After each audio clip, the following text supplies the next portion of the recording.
Yes, kanonye mbifurize umugoroba mwiza, umugoroba umugisha. Akorewe twuma amasaha ya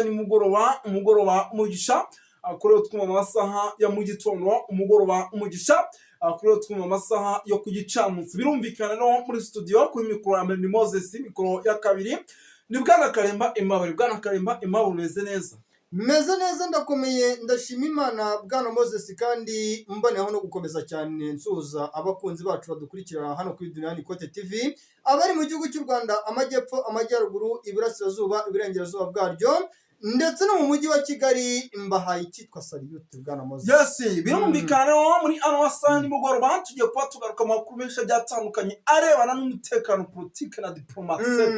mu gihugu cy'Uburundi. Nk'ubu tuvugana munyemere mbabwira yuko mu kanya gato gashize bamaze kubafatira abantu batatu. Abo bantu batatu ushaka kumenya ese ni bantu kibimeze bite? Ngira ngo mbere na mbere yuko twinjira muri byinshi cyane, nanjye abantu bo mu gihugu cy'Uburundi urabizi rwose, iyo usuje abantu urabandekera. Muri Korine Munanira rero, muri Korine Kinazi, muri Korine Atongo, muri Korine Mujejuru, muri Korine Murangara, muri Korine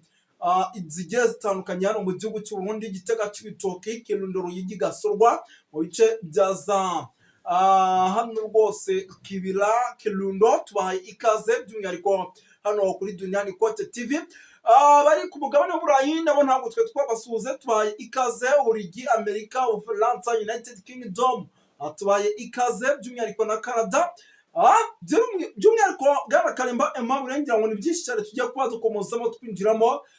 Ndakeka byose rwose tumaze kugenda rwose tubicacana tubishyira ku murongo. Wakinjira utubwira zimwe mu ngingo z'ingenzi, nanjye nkababwira ibyo dufite kugira ngo ibintu tuze kubyinjiramo neza. Mu ngingo z'ingenzi Bwana Moses tuzanye, turagaruka ku basirikare bagera kuri 93 baguye mu ishyamba ryo mu Kibira, biswe ngo n'abakomando, bandi baravuga bati aba ntago ari abakomando, n'aba FDLR. Turagaruka ku myitozo ikomeje guca ibintu ku ruhande rw'icyitwa imbonerakure. Tugaruke kandi nanone ku kijyanye n'icyitwa deployment z'abasirikare bari koherezwa muri bice bya Uvira, aho abagore b'abagabo b'abasirikare mu gihugu cy'u Burundi bakomeje gutatabaza basaba Evariste Ndayishimiye kureka kororeka abagabo babo, ari nako ababyeyi basaba igisirikare cya FDNB kureka kororeka icyitwa abasore babohereza ku mirongo y'imbere ku rugamba, kandi nyamara bakomeje kugenda bahagwa. Byinshi cyane rero biravuga yuko hari icyitwa ubusesenguzi ndetse kandi no guperereza bikomeye cyane ku mitungo. Bivuga yuko uwitwa Evariste Ndayishimiye afite, yaguze mu gihugu cy'Ubwongereza, yaguze mu gihugu cy'Ubufaransa, yaguze muri Leta Zunze Ubumwe za Amerika mu buryo butemewe. Ibi ngibi bikahuzwa n'uko uno mugabo akomeje gushinjwa kunyereza amafaranga yagakwiye kuba afasha abaturage b'igihugu cye. Bwana Moses. Yes, birumvikana rero gatanu kuri kagenzi kako, icyo musabwa ntatiniye bakunzi ba Duniani Kote TV ni ukutuba hafi ndetse mukanadukurikirana, kuko muraza kunyemera rwose. Tugaruka no mu bindi bice bigiye bitandukanye, ntababwira aka kanya tugende twapudetinga abantu Bwana Karemba Aimable, tubabwira uko situation ihagaze. Ubwo rero rwose nyamuneka twereke ko turi kumwe, imitima muri comment, kugira ngo aho bigenda neza naho bitanagenda neza muhavuge. Nicyo cyiza kugira ngo tumenye ese turi kumwe, ni turi kumwe. Aho bigenda nabi ni he, aho bigenda neza ni he. Yes, Bwana Karemba Aimable, by'umwihariko twirukanse cyane, ndagira ngo duhite dukomoza kuri no nkuru idasanzwe. Tubwira Kibira kugeza amagingo ya abo basirikare barenga 90 byabo, ese bishwe mu buhe buryo? Operation by'umwihariko yakozwe mu yahe masaha? Ese amakuru kugeza amagingo ya ugiye kuduhana yahe? Nanjye muteze amatwi. Ku ruhande rwo mu Kibira rero Bwana Moses, ni kampani y'abasirikare yoherejwe mu ishyamba ryo mu Kibira. Yego, abo bagiye basanga batayo yagiye ku itariki 17 z'ukwezi kwa kane 2025. Iyo kampani y'abasirikare yoherejwe muri ino shyamba ryo mu Kibira yari igiye ngo gukomeza gutanga umusada bitewe n'uko ngo iyi bato yari yoherejwe mu ishyamba ryo mu Kibira. Yego, akazi yari yitezwemo ntabwo yigeze gakora neza. Hanyuma rero abasirikare bohereje, yego, ngo bari intoranywa aba b'intoranywa ngo baraba FDLR, ariko ngo babaye bakigera mu ishyamba barashe Bwana Moses abagera kuri 93 bahasiga ubuzima. biranavugwa yuko hari abasirikare bakomeje kugenda bikura muri iriya shyamba ryo mu kibira nyuma y'uko ngo basanze iri shyamba ryo mu kibira icyitwa umutwe wa Red Tabara waramaze kuryubakamo icyitwa ingufu zidasanzwe zo guhangana n'igisirikare cya FDNBD cy'igisirikare cy'u Burundi n'ubundi muri rusange. Yes, birumvikana ngira ngo Bwana Karemba Aimable ibi ni ibintu byumvikana se ni inkuba kubise noneho ni Red Tabara n'ubundi rega Red Tabara uretse ko tuvuga inkuba Bwana Moses iyo tuvuze inkuba n'ubundi Red Tabara tuba dushaka kuvuga nubwo abasirikare b'Abarundi bagira isoni zo kubisobanura bakavuga yuko inkuba zikomeje gukubita nabo nta kundi babivuga kuko babizi neza yuko aba barashe ari abavukanyi babo. Yes, birumvikana ngira ngo ni byinshi cyane tujye ahundi aha kibira ni kibira iri shyamba rya ngo ririmo umuzimu kuko ni ishyamba ridashobora kumara ukwezi atutumvishemo imiripuko yo ku rwego rwo hejuru kandi iba isa neza nk'iyakozwe mu buryo bwa silence. Ngira ngo ni ibintu byinshi tumaze iminsi tuvuga ku kijyanye n'iyi miripuko by'umwihariko ikomeje kugaragara hano mu kibira. Usibye kuba rero ibi bintu bikomeje kugenda bigaragara Bwana Karemba Aimable hari n'andi makuru agiye atandukanye rwose nakomezeje kugenda mbona n'amakuru arimo yandikwa n'ibitangazamakuru bigiye bitandukanye by'umwihariko agaragaza ko na Cibitoke ishyamba atari ryeru. Cibitoke rero Bwana Moses impamvu ishyamba atari ryeru uvuga ngo tactique za Red Tabara yego Red Tabara irimo abasirikare benshi bavuye mu gisirikare cya FDNB. Abasirikare rero bavuye mu gisirikare cya FDNB ibice byose navuga yuko buri strategique yego mu buryo buri tactique icyitwa Red Tabara iri gukoresha niba bari kuvuga bati ibice by'ingenzi cyitwa Cibitoke niyo tuzaheraho dufata mbere y'ibindi bice maze ubundi kugira ngo duce agasuzuguro k'ubutegetsi bwa kino gihugu cy'u Burundi by'umwihariko Evariste Ndayishimiye ukomeje kurajwa inshinga no gushishikazwa no gushyigikira akarengane n'akababaro ku baturage b'igihugu cyacu kuko Cibitoke nk'ubu ejo twavugaga yuko amasasu yahavugiye mu masaha ya mu gitondo tuvuga yuko amasasu yahavugiye yego ni ukuvuga ngo n'aka kanya turi kuvugana njye hari umuntu wampaye ubutumwa ambwira yuko hagaragaye umurambo w'umusirikare warasiwe mu rusisiro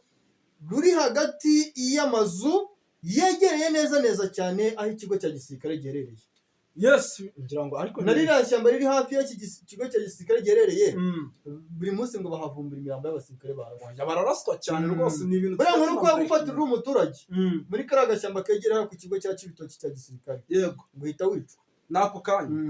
Yes, birumvikana rero ibyo ni bimwe mu bintu bishobora kuza gutuma abaturage bagomba kuhaguruka kuko nimba wohereje umwana wawe ku ikosi ukabona aricwa mu buryo budasobanutse ndetse n'inzego za gisirikare zitamenye ngo bimeze bite abantu abandi n'ikibazo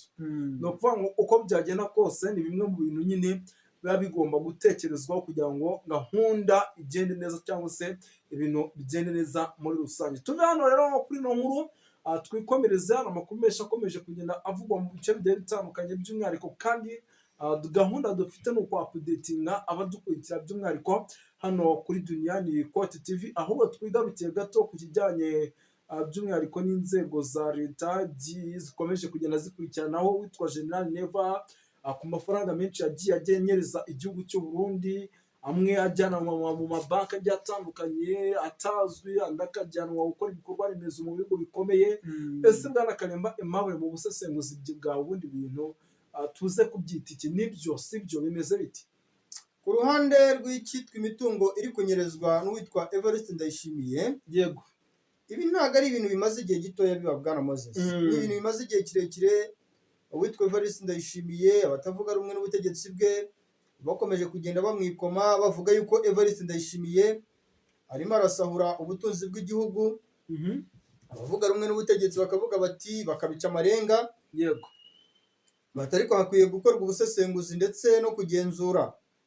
aho amafaranga menshi ababitse ku mabanki y'igihugu ahagendera yego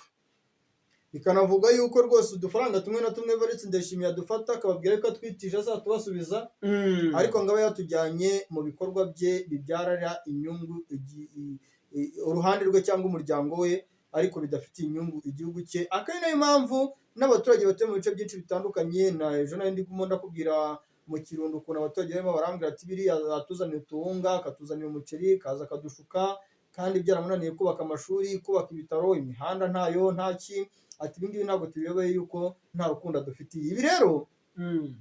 byaje gushingwaho hagati namwe mu banyepolitiki bavuga rumwe n'ubutegetsi bwa Evariste Ndayishimiye ariko batamwemera neza ijana ku ijana yego cyane kuko bazi yuko Evariste Ndayishimiye ari umuntu urajwe inshinga n'icyitwa amacakubiri cyane y'ivanguramoko uyu Evariste Ndayishimiye ngo hari icyitwa intumwa zigera kuri 16 zimwe zoherejwe mu Bwongereza nibyo nari ndi kugarukaho cyane izindi zoherezwa mu gihugu cy'Ubufaransa izindi zoherezwa mu gihugu cy'Ububiligi izindi zoherezwa mu Budage ibihugu byinshi byo mu burengerazuba bw'isi n'ubundi bikekwa yuko bifitanye ubufatanye mu buryo bwihariye n'uwitwa Evariste Ndayishimiye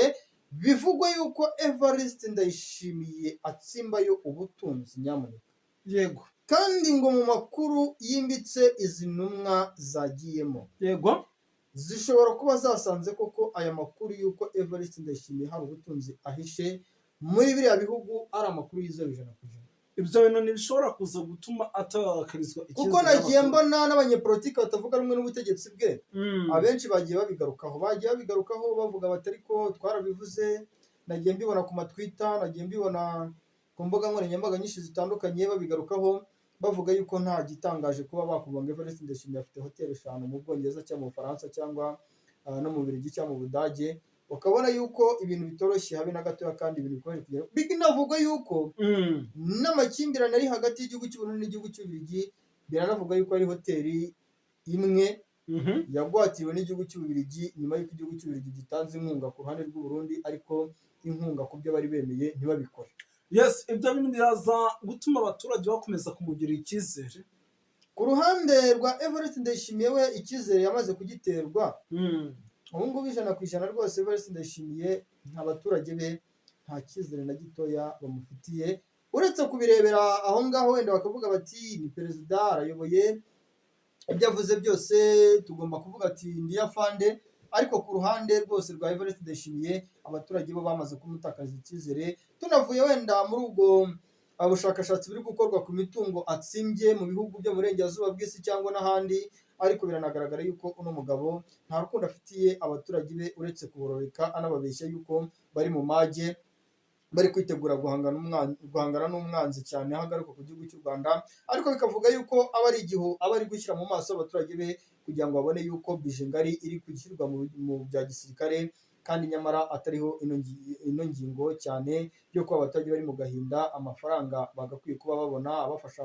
kugura imiti mu bitaro abafasha guhemba nk'ubu ngubu ubushomeri buravuze ubuhuha mu gihugu cy'u Burundi abarimu ngo bari bamaze niba ngari amezi 2 bari 3 batarakora ku gashahara inzego za gisirikare za gipolisi ho nawe wavuga urumva yuko ibintu ntabwo byoroshye oya ibintu ntabwo byoroshye ariko kandi rwose bikomeje kugenda bifata indi ntera mu yandi makuru rero dufite nuko kugeza amazinga ya ubu tuvugana rwose uwitwa Ndakugayikana n'ubu rwose umuriro ukomeje kwaka hagati ye na Nevani mu gihe kandi nanone mu kanya gato gashize hano ku kibuga cy'indege cya Bujumbura 3 bamaze gufatwa aba 3 rero bafashwe na n'ubu tuvugana barimo baravuga bati bishoboka neza kuba ari bamwe mu basirikare ba M23 cyangwa se bigashoboka kuba ari abasirikare by'umwihariko ba Red Tabara bashaka kuzonga ubutegetsi bw'igihugu cy'u Burundi ngira ngo bwana Karimba Aimable tunavugana ku musozo w'iki kiganiro ese kugeza amaginga ya ibi bintu byo gufatwa kwa hato na hato kw'abasirikare bakomeje kugenda bafatirwa ku bibuga by'indege ibi byo turaza kubyita iki ese igihugu cy'u Burundi cyaba kirimo kiragerageza gutera ku ruhande rw'igisirikare cy'u Burundi ho cyatewe kera ahubwo uburyo bari kurwana urabona yuko Red Tabara uko igenda itera izi za FRB za UPR zibumbiye hamwe uburyo ziri gutera ntabwo ari bwa buryo bwo kuvuga wenda ngo tugabye igitero karondora igitero karabutaka turahangana mu buryo bugaragara hagaragara umwe hakagaragara babiri n'ugaragaye nawe nyuma y'amasaha cyangwa ngaho ukajya kubonga buri wirengero ku ruhande rw'igisirikare cy'u Burundi ku ruhande rw'umutekano w'igihugu cy'u Burundi ikiza kugaragara n'intambara karabutaka mu gihe gitoya kandi ndakeka yuko hagati y'umwaka wa 2025 ndetse ndanemeza ko hagati y'umwaka wa 2025 nshingiye ku makuru ndi kubona ndetse n'ibyo ndi kubona guhangana gukomeye hagati ya Red Tabara, uko gufatira abasirikare ku kibuga cy'indege cya Bujumbura, uko kurasana ku kibuga cy'indege cya Bujumbura, ukuntu abasirikare b'Abarundi bari gutoroka, abenshi tukajya kumva ngo bagiye muri Red Tabara, abandi tukajya kumva ngo bigize abasivili, ariko n'ubundi abo bose batoroka bakigira abasivili bakajya muri amashyamba ya za Kongo, n'ubundi nabo bagaruka bakinjira muri Red Tabara bakajya no gutanga amakuru y'ibiri gukorwa cyane cyane mu gisirikare cy'u Burundi. Yes, ni ukuvuga ngo Bwana Kalimba Aimable by'umwihariko ndamutse nkushimiye tugasubiriza aha ngaha, ndumva nta kibazo cyaba kirimo, ndagushimiye cyane. Yego urakoze cyane.